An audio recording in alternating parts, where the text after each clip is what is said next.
Diobass Info TV nañ wax ak Diobass. voilà kon xam naa daaw de rek dañuy dugg ci beneen poñ bi xamante ni muy élection locale yi ñu génne élection locale yi boo xoolee commune Noto ak commune Tassette yow yaa ngi commune Tassette mais commune Noto c'est une commune voisine boo xamante ni presque ñoo bokk lépp ñaari maire yëpp dañ leen a falaat kii ñu fal ko ci deuxième mandat kii ñu fal ko ci troisième mandat donc ci palin boobu yaakaar naa ne bilan moo leen ko mooy loo gisee seen liggéey foofu ci gàttal. waaw merci beaucoup ci question boobu noonu comme ni nga ko waxee rek xëy na ñun Tassette lañ dëkk waaye dañuy jàpp ni ñu ngi ci arrondissement bu Noto donc Diobass lañu bokk Xabaan lañu bokk fi yaakaar naa ñaari tund yooyu ñoom ñoo tënk wala nga boole ci xëy na Gelor bu dee ci commune Tassette nga dugg mooy ñetti tund yi nga xamante ni ñoo tënk commune yooyu noonu alors comme ni nga ko waxee rek bu dee commune Tassette maire bi moom mooy deuxième mandat bu dee bu Noto su ma juumul mooy troisième mandat am donc kon ñoom ñaar ñëpp ñu am particularité ni dañ leen a reconduiraat maanaam askan wi dañu jàpp ni xëy na seen liggéey baax na ba tax ñu falaat leen parce que élection aussi nattuwaay la xëy na du mooy traduire la réalité des choses mais bu ñu la falee ñu war a dem ci folli maanaam nga war a jàkkaarloog ñi la faloon ñu def évaluation sa bilan xool ba xam dañ la fiy jëlee wala dañ fi indi wala duñ la fi jëlee dañ la fi jëlee indi keneen wala duñ la fi jëlee su fekkee askan wi dañ la fi indiwaat dañuy jàpp ne xëy na sa liggéey askan wi gis na ci seen bopp xëy na laay wax nag parce que c'est pas ça élection am na yeneen réalité yu nekk ci biir parce que nit ñi li tax ñuy voté mën na bañ a doon loo xamante ni da ngaa def lu defar gox bi mais peut-être xëy na da ngaa def dara sax seen poos tax ñu voté la kon donc nekkul nattuwaay parce que bu doon démocratie réelle mën nañu wax ne élection mooy nattuwaayu bilan wu ki ñu dénkoon mais ak lii xew ci élection yi nga xamante ni ñu bari dama lay jox benn anecdote rek fii ñu dëkk kër yi ci ginnaaw am na ñoo xamante ni xam nga maire bi nan la def daa am ñaari goro mu ni benn goro bi yow dama lay jox kële kee man ma nga jëm votel kii man ma dem votel kële xam nga kon kooku lijjantiwul ndax di développement am na mais moom li muy sàkk mooy ay relation yi mu amanteel ak les différents représentants des partis wala coalition yi nekk ak vote ethnique. ak vote ethnique loolu yëpp daf ci am mu nekk yoo xamante ni donc du loo mën a natte ndax maire bi mi ngi def wala deful ci wàllu Tassette liñ ci mën a wax mooy am na lu ñu def parce que aussi nit ki soo nekkee ak moom lu bu defee dara da ngay xam da ngay cay teg sa baaraam nga ne lii def na ko ci wàllu infrastructure mën nañu wax ni tey Tassette am na lu ci avancé mooy que ni xale yi ñu bari wax nañ ko am na parce que ñu bari sax ne nañ stade bi moom bokk nañ ci li falaat maire tey jii ñun ñi bokkoon nañ ci di ci dox lu yàgg ci wàllu njàng mi aussi je pense bien que am na yu ci évoluer mais également ci wàllu santé tamit am na loo xamante ni def na ko ci mais tout compte fait que doyul gis nañu ci wàllu woowu noonu santé bi des na parce que am na ñeneen ñoo xamante ni tey bu ñu sañoon ñu am ay poste de santé yoo xamante ni moo leen di gën a jege ka Tassette tey ci wàllu li nga xamante ni moom mooy njàng mi aussi jàpp ma ni éradiquer na abri provisoire ci Tassette te loolu aussi toujours dañ koy defaale ci nattuwaaye wàllu jàng même si ay effort am na fi parce que dem nañu ba Tassette léegi am na lycée loolu ñun mënuñu bañ a wax ne effort parce que ñun ñi bi ñuy jàng ku ci amoon entrée en sixième Thiès ngay dem suñu demee ba Tassette am na fi collège am na fi lycée maanaam sa cycle boobu yëpp mën nga koo defee biir Tassette donc loolu aussi kenn lu ñuy teg baaraam kenn du ko wax mais des na lu bare ci des yooyu mën nañ ci wax ci wàllu électricité xëy na def na ci ay jéego mais des na ci wàllu adduction d'eau def nañ ci ay jéego mais des na mais surtout man fi ma gënoon a xaar te ma koy xaar ba léegi moom mooy dañu jàpp ni man dama jàpp ni bokk na ci liggéey bi ñuy doon xaar maire Tassette en tant que secrétaire exécutif du PNDL tali bii jóge Tassette dem Mbour ñu goudronné ko saay bu ma dajee ak moom wala fu ma ko mën a interpeller man dama ko ci interpeller parce que loolu boo xoolee diggante Tassette ak Thiès biñ ko goudronné yow yaa ngi ci yoon wi gis nga comment économie ni mu gën a doxee sunu maire yi léegi dañuy am seen benn paanu bisaab dem jaayee ko Thiès léegi ndugg ci li ngay ndugg ñibbi si waat togg añ imagineel Mbour nga xam fa la tefes ga nekk géej nekk fa ubbeeku yi muy ubbeeku tey jàpp naa ni man de loolu damaa gëm ni su fekkoon te ni def na ko bokk na ci loo xamante ni ab woy buy ànd ak moom la mais xam nga ay def naa yokku naa salle de classe yokku naa poste de santé defar na c'est-à-dire loolu ay compétences régaliennes maanaam li nga xamante ni moo tax ñu fal la boo ko defee dañ naan la jaajëf mais fi ñu ko gën a xaar dëgg-dëgg ak li nga xamante ni daf ko occuper au niveau national muy secrétaire exécutif du PNDL programme national de développement local en tout cas bu dee maire Tassette a tax may wax man gëm naa ni li mu def mën naa def lu ëpp loolu bindoon naa ko lettre bi ñu ko falee loolu ni ko dañ laa joxoon développement local bu Tassette mais léegi développement local bu Sénégal lañ la jox laajuñu la parce que waroo ko def nga indi lépp Tassette waaye war ngaa fexe ba Tassette gis ci boppam parce que président Macky Sall moo ni woon ca jamono jooju ku gañe sa dëkk dinaa am lu ma la fal kon waa Tassette ñoo la defal ba nga gañe ba tax tey ñu yóbbu la PNDL kon war nga fexe ba Tassette gën a gis boppam ci loolu néew ma nag amul defu ci mi ngi ciy def mais nag war na ci gën a bay waaram ba surtout loolu ma lay wax noonu mësuñu am autorité maire Tassette bu am ndomba tànk bi mu am ñi ko fi jiitu woon luñ leen mënti wax ak luñ leen mënti clash amuñu woon ndomba tànk gi mu am te ñoom avant ñu fi jógee fexe woon nañu ba ñu am goudron Tassette ak Thiès muy yow muy man daan nañu dugg oto dem ba nootoo oto bi taxaw nga wàcc dox mu jéggi fekkaat la fële ngay dem yéeg ci xëy na tey ñii dund dëkk côté yi dunduñu difficulté yooyu mais également la route bi jóge Tassette ba Mbousnakh loolu aussi luy ubbeeku la luy tax ñooñu gën a sentir seen bopp ci commune bi loolu bokk na ci parce que vraiment lu am solo la parce que ñoom pour ñu ñëw Tassette léeg-léeg mu xaw a difficile ci ñoom xëy na Sipone amoon na problème mais tali boobu bu léegi tali bi defar nañ ko mais franchement di ñi nga xamante ni ñoom ñoo féete côté bee moom pour gën leen a mën a sentiral seen bopp ci dëkk bi doon na baax lool tali boobu noonu wala yoon boobu noonu ñu defar ko ba mu gën a mën a yombal dem bi ak dikk bi ci diggante Mbousnakh ak Tassette. merci donc jaaraama Daouda leeral yi macha allah am na solo mais ñaari maire yi aussi bu ñu leen falee ba pare donc ñu war a toogaat ci maire bi ci maire yi ci diirum juróomi at ci di ñëw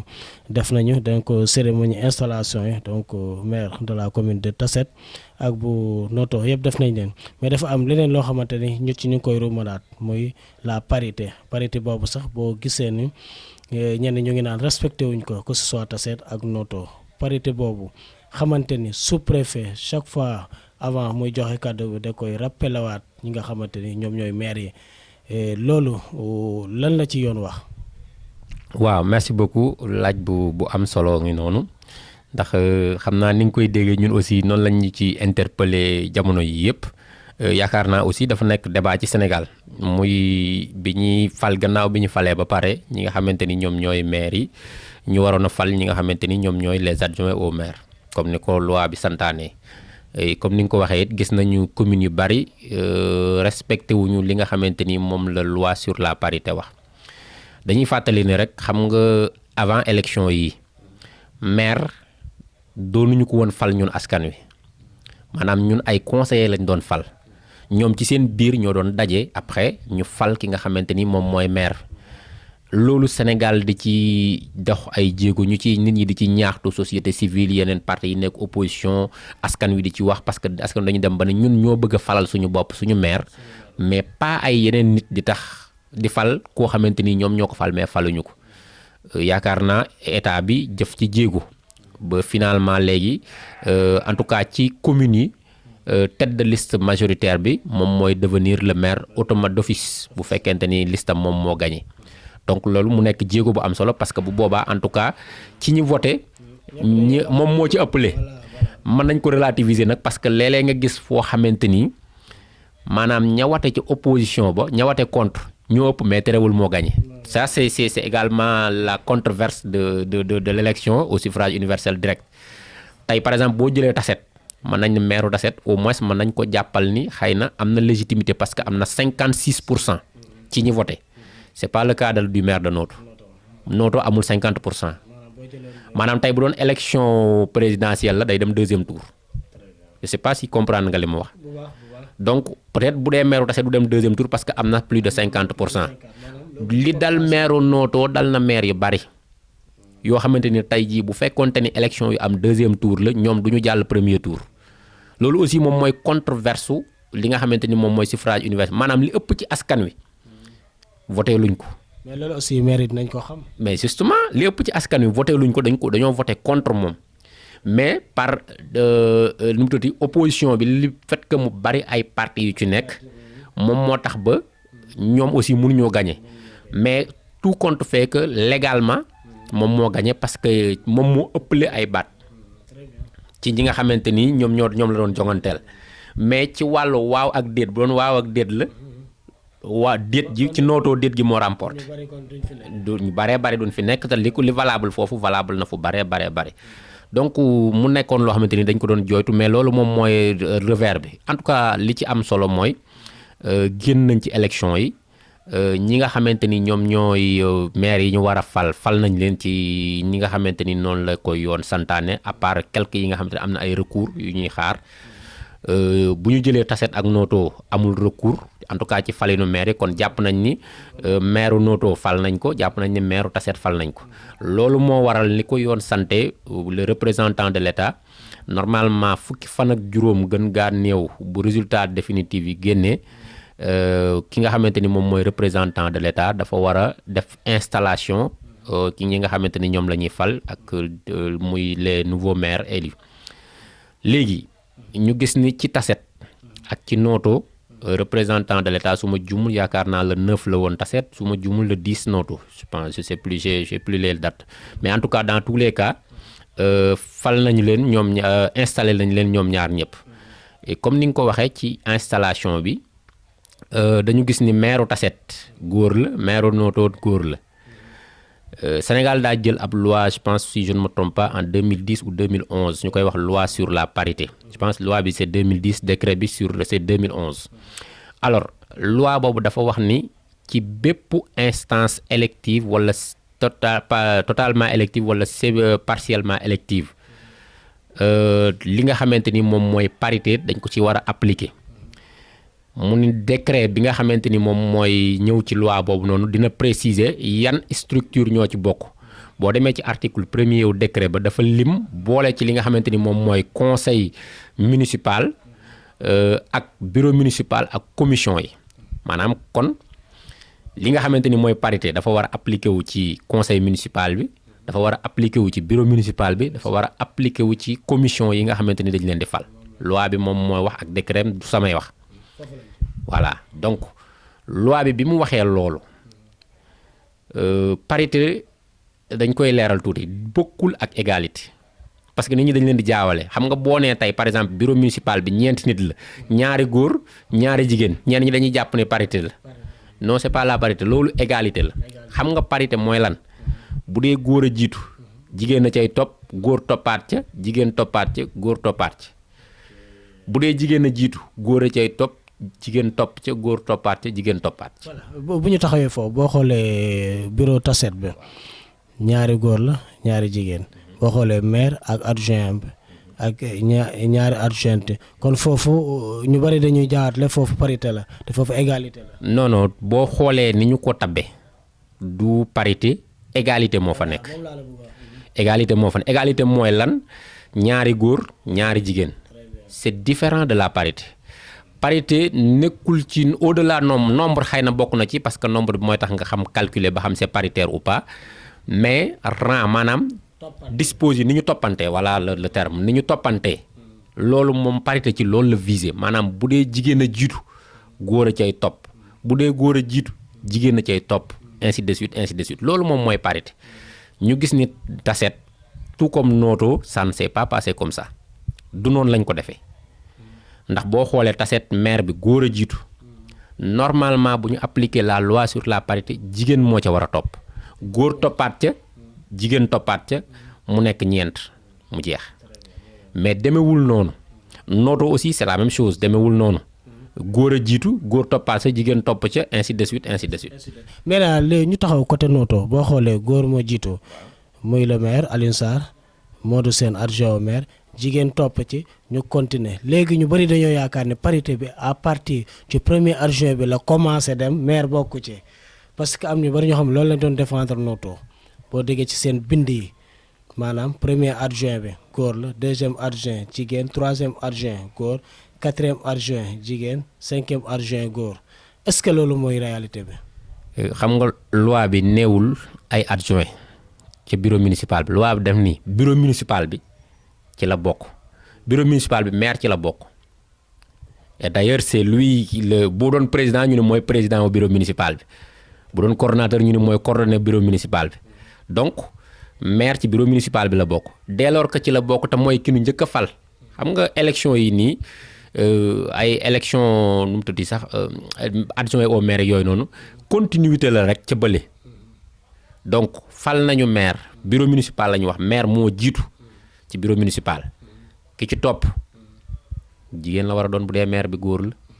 amul duñ jërul interpréter loi bi jërul yóbbul loi bi fu loi bi àggul loi bi daf ni le bureau municipal doit respecter la parité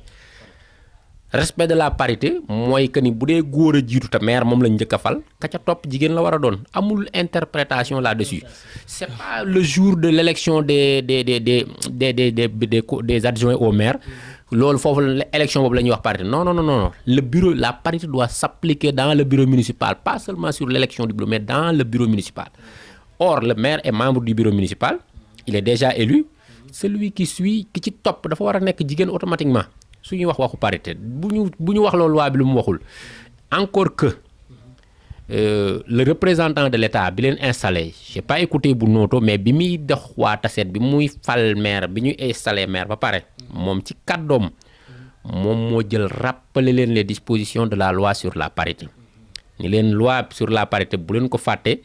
ndax kat dafa bokk ci corpus juridique gu Sénégal donc da ngeen ko war a respecter ci li nga xamante ni moom mooy topp ci liggéey bi mooy l'élection des membres du bureau municipal yi ci des yi topp gannaaw maire xam nga bu njëkk bu dañu wax élection membre bureau municipal parce que maire d'abord lañ doon élire en tant que maire ñoom bureau bi ñoom collège yi conseil yi ñoo ko doon élire ensuite ñu soog a élire lii bii nag ñun ñooy élire directement le maire xam nga lay wonal naa fekk gi mooy même ñoom ba ñuy fal maire sax il faisait la même chose mais loi bi nekkul naan élection bii lii naa nga élection loi bi def ni la parité s'applique au bureau municipal le maire est membre du bureau municipal donc maire bi bu doonee góor ka ca topp jigéen lay doon. léegi Daouda loolu bu amee ba pare kan ak kan ñoo war a wax est-ce que man mi xamante ne citoyen lambda comme ni ñuy wax war naa mën a jóg bind wala may dox dinaa lii dañ ko war a annuler wala lii du yoon dama ko war a kan ak kan moo war a wax. waaw xam nga loolu boo ko xoolee nekk na loo xamante ni lu am solo la parce que man su ma juumul bindoon naa ci fan yee samay recherche fa mu yemoon sax dama jàppoon ni xëy na décision boobu noonu kenn mënu ko attaquer ku dul ñi nga xamante ni ñoom la ñu léser personnellement ba ma def recherche dama fondé woon directement sur les articles 243 et suivants yi nga xamante ni ñoom ñooy régir le contrôle de la légalité. sànq maa ngi lay wax ni la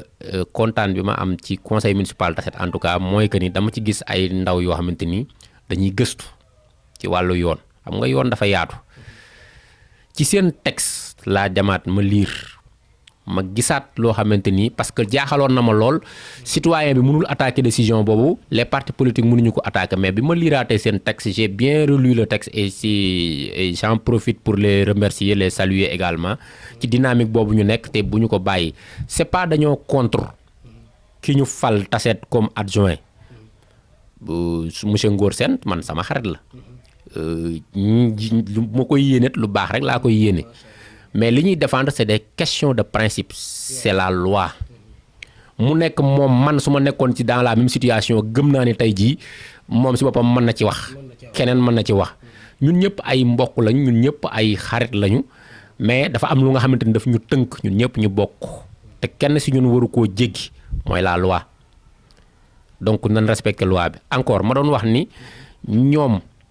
bi ma liiree seen kii ci la rendre compte que ni voilà li ñu doon seet mu ngi nii effectivement article 99 code général des collectivités territoriales dafa wax ni élection wu maire non du moins bureau municipal ak maire manees na ko attaquer ni nga koy attaquer nag bu dee ko jàpp ni jaar yoon mën nga ko attaquer mais ni nga koy attaquer en respectant c'est en fonction des dispositions du code électoral soo jëlee code électoral li concerné contentieux en tout cas muy élection municipale mi ngi commencé ci article 299 article 299 dafa wax ni tout candidat tout électeur am nga droit saisir l'autorité compétente à savoir la cour d'appel normalement bu fekkente ni da ngaa jàpp ni yow élection bi ni jaarul yoon kon foofu boo ko xoolee tout électeur ak tout candidat la yow mii ci nga bokk man ci laa bokk beneen maanaam bépp citoyen bu dëkk Tassette nga doon électeur maanaam yaa ngi sa carte électeur am nga droit boo jàppee ni loolu ñu def jaarul yoon te ñun dañoo gëm ni jaarul yoon nga jël loolu noonu nga yóbbu ko ci yoon man nga dem saisir le sous-préfet mais tout comme man nga saisir directement la cour d'appel juróomi fan nag lañ la may à compter de la publication de la décision maanaam keroog ba ñu jëlee décision bi installer le bureau municipal ca suba ga la ñuy commencer compter normalement ba juróomi fan ci diirub juróomi fan yooyu noonu nag su weesoo moom xam nga loolu la ñuy wax la prescription ci wàllu yoon même boo nekkee ci dëgg même bu la leeree ni ñëpp xam ne lii nii yow la am droit dafa am benn temps d'intervention bu mu la jox su weesoo te defuloo ko da ngay wax dañuy wax la forclusion maanaam loo am droit yow mënul boo saisiree juge bi daf naan la vous êtes forclos maanaam délai bi ñu la joxoon pour nga ñëw saisir ñu dafa weesu kon ñun mootuñ ci prononcé wu tout en sachant que ni li ngay wax am na mais dootuñu ci prononcé wu kon loolu aussi ñu bàyyi ci xel te yaakaar naa ni ñoom ñi nga xamante ni aussi jëloon nañ décision boobu noonu en tout cas su ma juumul en tout cas seen comment ça s'appelle encore leader muy Aliou Tine gisoon naa mu def publication bi vraiment lire naa ko et c'est très fouillé moo tax ma la doon wax ni la maire il faut que mu def attention li ñu fay néew en tout cas ni ñu commencé ñu xam yoon lañ wala ñu ngi gëstu ci yoon te loolu dañ koy rafetlu parce que dañoo bëgg conseil municipal bi di animer mooy le débat mu nekk un débat de haute facture ay nit yoo xamante ni li ñuy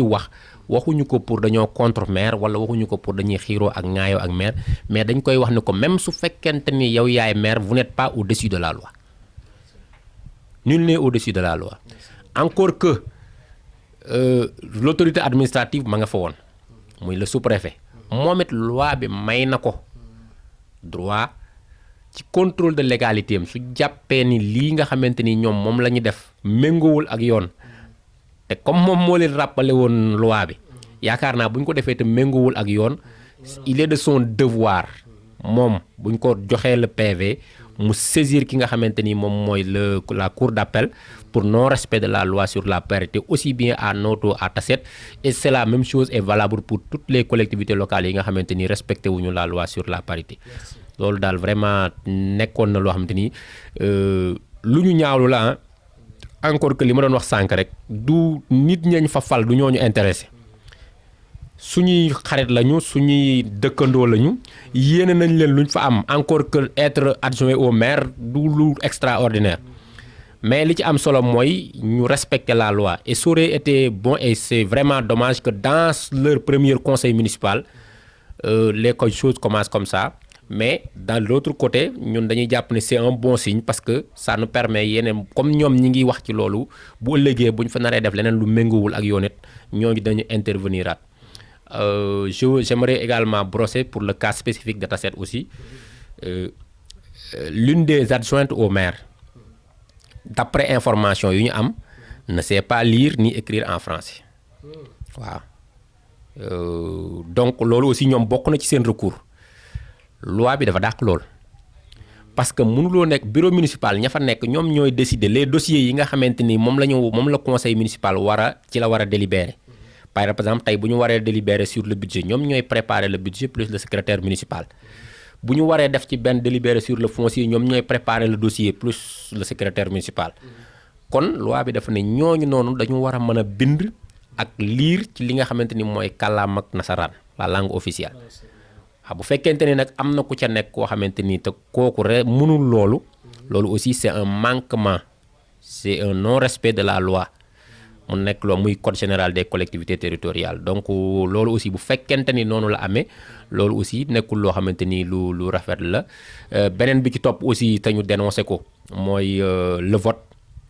parce que d'après information yu ñu am je ne dis pas parce que fekkewuma ko mais je mets des bémols que ni le vote bi ñu koy def c'était un vote public loi bi daf ni le vote pour les adjoints au maire c'est un vote secret mais d'après ñoom dañu ni maire dafa exiger à ce que le vote soit public bu fekkee am na moom moo xam la mu ci jublu donc bu dee am na ils n'ont pas respecté la loi parce que loi bi dafa bëgg loolu ñu def ko ci secret xëy na man ànd naa ak maire mais maire ki mu proposé comme mu nekk adjoint man ànduma ci xam nga bu ne yëkkat leen seen loxo daa bëgg a xam kon ña ànd ak moom ak ña àndul ak moom est-ce que comprendre nga bu baax li may wax. te même boo àndee ak moom bu ëllëgee fekkente ne yëkkate woo loxo peut-être mën na laa xoolee beneen. exactement mën na laa xoolee leneen donc bu dee lu am la loo xamante ni aussi franchement du lu leer du lu normal loolu aussi bu dee te ni noonu la amee dañ koy dénoncer vigoureusement mu nekk loo xamante ni wax dëgg fa yàlla jekkul jaaduwul nañu delluwaat ci yoon ñun ñëpp la yoon tënk. te Daouda dëgguma la sax mais ñi nga xamante ni ñoom ñoo jiitu yaakaar naa ñoo war a jiitu ci yoon bi bu ko defee ñun ñi ñëpp ñun ñu topp ci mais fekkente ni ñoom dañuy jalgati yoon yaakaar naa ne kon xaw ma lu ñuy wax ñun ñi su fekkee dañuy jalgati yoon. kii Ousmane dama la koy wax fii de xam nga maire Tassette li mu amoon premier mandat li ko nit ñi mayoon peut-être xëy na sax duñ ko may deuxième mandat. pourquoi premier mandat am dañoo jàppoon ni xamul lu baree bari parce que c'était la première fois mu yor mais dans ce mandat-là il a été en même temps secrétaire exécutif du PNDL programme national de développement local lépp lu ñuy doxale collectivité territoriale tey jàng na ko yor na ay même bu ko xamul mi ngi ay experts yu ko entouré yu ko xam kon lu mu def moo ko la ko neex lu mu ci def rek man damaa jàpp ni ak tayef la ci moom kon du yoon. parce que lu tax mu doy waar xam nga bu doonte ni maire Tassette la rek garaawul mais yow bu fekkente ni da ngaa jiite kuréel goo xamante ni day liggéey ci développement local yow ak maire yi bari da ngeen di liggéey tu n'as pas droit à l'erreur soo ko defee say nattaangoo dafa am fu ñu lay xoole yow da ngaa war a def loo xam ne toujours li ngay def bul sóorati waa Tassette kese mais sóoral sa nattaangoowu maire yi nga xamante ni da ngay liggéey ak ñoom ci wàllu développement local. muy PNDL tout le temps soo fa demee maire yi dañ fay ñëw day liggéey ak ñoom day déplacé wu di dem si ñoom mais bu fekkente ni yow ci sa biir commune dañuy gis ne li ngay def méngoowul ak yoon da ngay liggéey ak say nattaangoo maire loolu bu ñu la ko waxee ak bu ñu la ko waxul am na benn crédibilité booy manqué ci seen kanam kon encore une fois ñi ngi ñaanaat le maire de Tassette on l'appelle à la raison mu revenir à la raison mu xam ni loi bi ñun ñëpp la fi nekkal. maire Noto le maire de Noto également ministre en réalité moom it on lui mënuñu gëm ni xamul parce que même personnellement bu xamul mu nekk ci troisième mandat am te xamul mënut a nekk encore que bu doon sax de moom personnellement xamul il y a un ministre il a la possibilité d'être entouré de technocrates yoo xamante ni loolu kese moom mooy seen xam-xam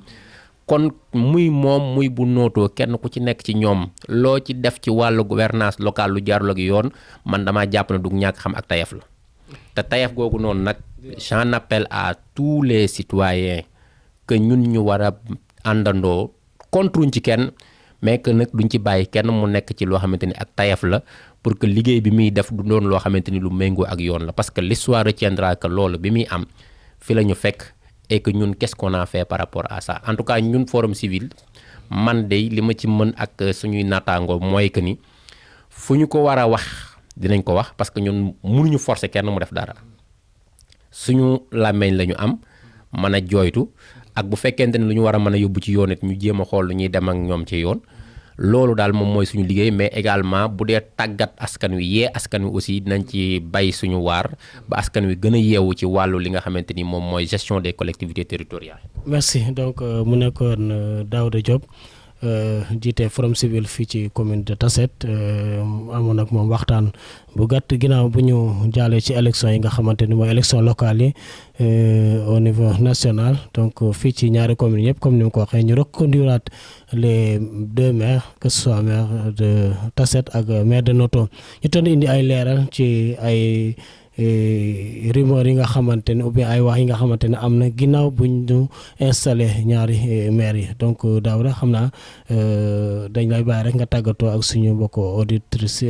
mbokku internet ci ñuy suivre à travers suñu chaîne YouTube. waaw xanaa comme ni ñu ko waxee woon rek ci biir waxtaan wi